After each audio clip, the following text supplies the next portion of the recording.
Good morning, everybody. The today's outline of the class is the software process. What do you mean by software process? Then we studied with three different models, software process models. The one is waterfall model, incremental development model, and Boehm spiral model. The first of all, what do you mean by software process? So it is called a set of activities required to develop the software system, software product. So it is called as a structured set of activities required to develop a software system. So it is why it is called structure, means one by one. So the structured set of activities required to develop a software product. So it required the output of all the activities is nothing but a software product. So many different software processes are, but all involves four processes. One is the specification, design and implementation, validation and evaluation, defining what the system should do. So what is the task of system? So that is, you have to define it by using the requirement, what is the function of it and what are the constraints on this. So you all are defined it. So this term is called as a specification. So once you define it, requirement and constraints, then you have the next phase is you have to design it and implement it by using the programming language. You have to write down the program and implement this, and once you implemented, you have to test it whether it gives the customer satisfaction or not. That is a validation. And evaluation, and all the changing the system in response to changing customer needs. Suppose that customer requires any changes in that system, so it can easily modify it. So that is called as a evaluation. So the software process model is an abstract representation of the process. It represents a description of the process from some particular perspective. The software process description.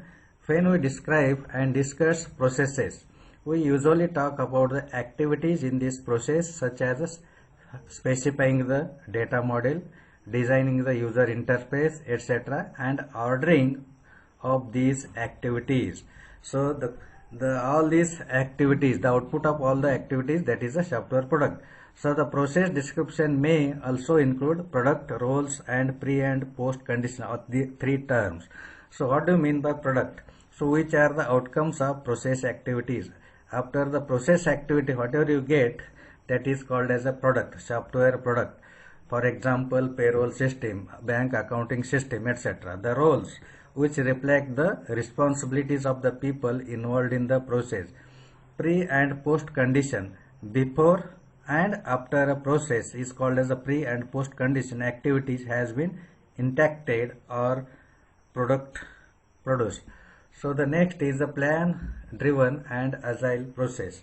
So the plan driven process are the processes where all the process activities are planned in advance. So this is a change, planned in advance, and progress is measured against this plan. So it is called as a plan driven. In agile process, planning is incremental, and it is easier to change the process to reflect the changing customer requirements. In practice, most practical processes include elements of both plan-driven and agile process. There are no right or wrong software process. So the first software process model is the waterfall model.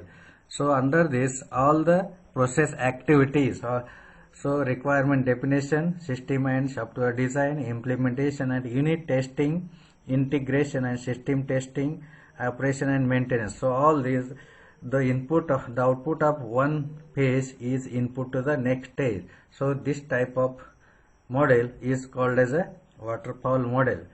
So there are separate identified phases in a waterfall model: requirement analysis and definition. So what are the requirements for the software product?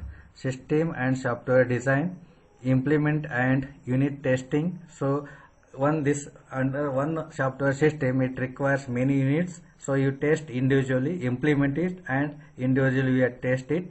Integration and system testing, integrate all the units and whole system you have to test it. This is the next page. And lastly, after system is testing, then you have to use it operational and maintenance. The main drawback of waterfall model is the difficulty of accommodating change after the process is underway.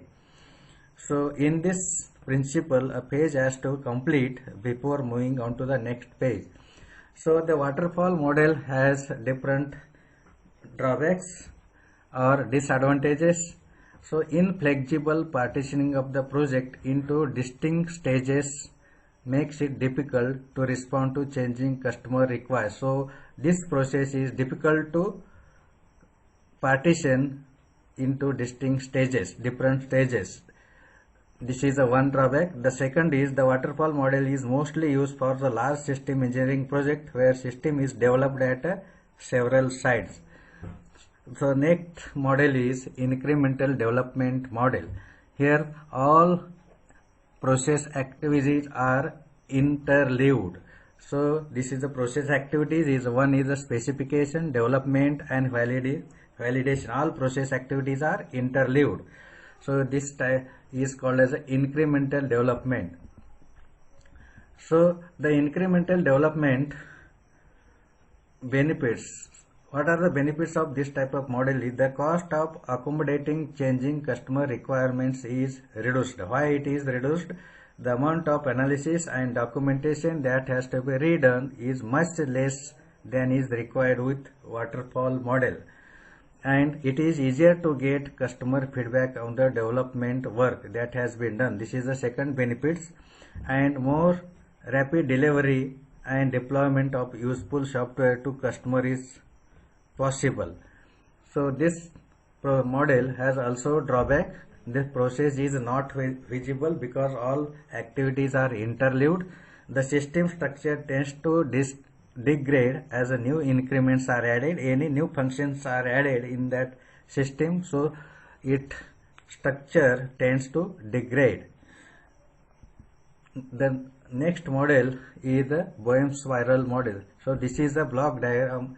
This is the architecture of this diagram, Boehm spiral model of the software process diagram, and the process is represented as a spiral rather than a sequence of activities. All the previous models are the sequence of activities with backtracking.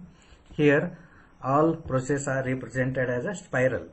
Each loop in spiral represents a phase in a process. No fixed phases such as specification or design or validation or evaluation. The loops in the spiral are chosen depends on what is required, and the risks are explicitly assessed and resolved throughout the process. So this is the diagram of the Boehm spiral model, and there are different sectors in the model. Is objective setting, specific objective for the phase are identified, risks are assessed and activities put in the place to reduce the key risk.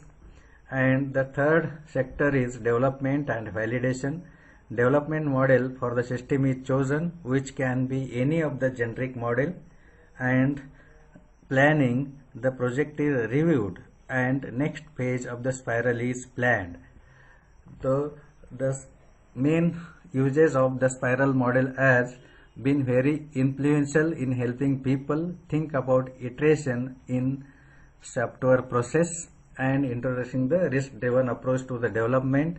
In practice, the model is rarely used as a published for practical software development. So these are the three software process model. First one is waterfall model.